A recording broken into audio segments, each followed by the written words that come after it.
पुराने समय की बात है। मजनू प्यार में लैला का नाम चिल्लाता रहता था। गांव के गली गली में वो बस लैला लैला ही चिल्लाता था। लैला एक प्रतिष्ठित परिवार की लड़की थी। उसके पिता बहुत नाराज थे। मजनू की इस आवारागर्दी और उसकी इस आवाज से वह बहुत परेशान रहने लगे थे। तो लैला के पिता ने तय किया कि वह उस गांव को ही छोड़ देंगे और उसने वह गांव छोड़ दिया। लैला के पिता बड़ा संपत्ति वाला व्यक्ति था। बहुत धन दौलत थी तो सब कुछ कई ऊंट पर लादा गया और फिर गांव से अनेक ऊंटों का काफिला चला। लैला को भी ऊंट पर बांध दिया गया। मजनू को जब खबर मिली तो वह गांव के बाहर जाकर एक वृक्ष के नीचे खड़ा हो गया और फिर से वही धुन गाने लगा, लैला लैला लैला। वहां से काफिला गुजरा। लैला को उसकी आवाज सुनाई पड़ती रही।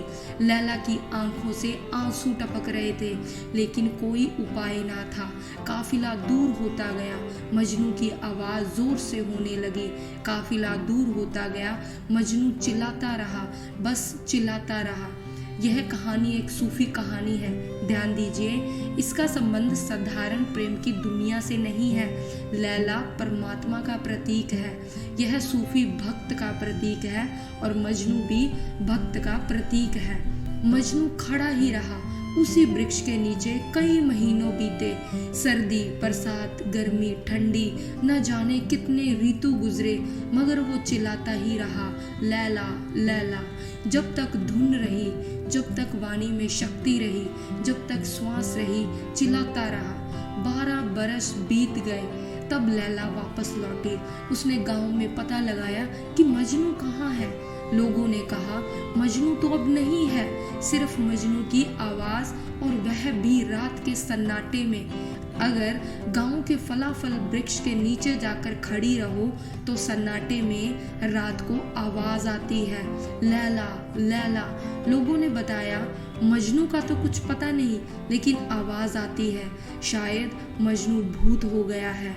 हम लोग तो उधर जाने से भी डरते हैं। उस रास्ते से रात को लोग गुजरते भी नहीं क्योंकि आवाज बड़े जोर से आती है। लैला गई। उसे वृक्ष के नीचे आवाज आ रही थी।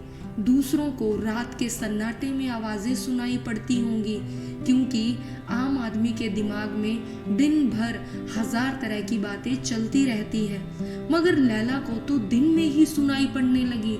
लैला जैसे ही वृक्ष के पास पहुंची उसे लैला लैला सुनाई पड़ने लगा।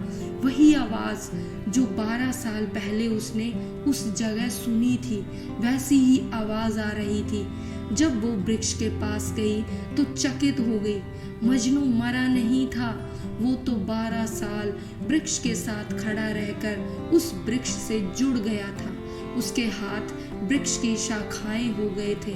उसके शरीर पर पत्ते निकल आए थे, फूल निकल आए थे।